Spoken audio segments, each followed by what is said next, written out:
Racism, violence, police brutality, these can be difficult topics to bring up, but experts say there are ways you can start the conversation at a young age. 4 News Now reporter Katerina Chryssafis spoke with a nonprofit on the best ways to have that conversation.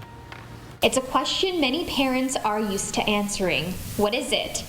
But it may be hard when it is actually a video of violence and police brutality. This video is tough to watch. Talking about what happened may be just as difficult for some parents. We realized that all that we had learned and thought we understood about race didn't mean that we knew, how to parent our children. That's why Andrew Grant Thomas and his wife decided to start Embrace Race.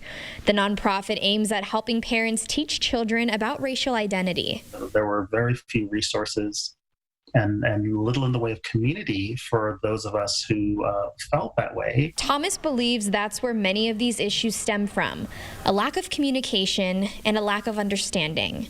That's why starting the conversation with your kids as early as possible is key. We've been talking to our girls for a long time about race and identity and, how it's playing out in things that they see, questions they have. When it comes to young children, it's all about how you frame the conversation. He suggests asking questions such as, would it be fair if this happened? Or how would you feel if you were in their shoes? For older kids, ask open-ended questions.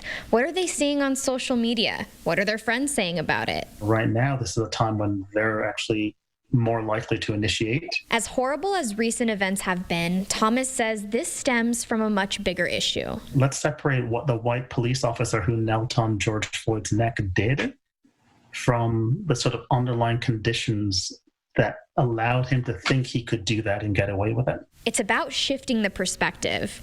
It all starts with having a conversation, no matter how hard that conversation might be.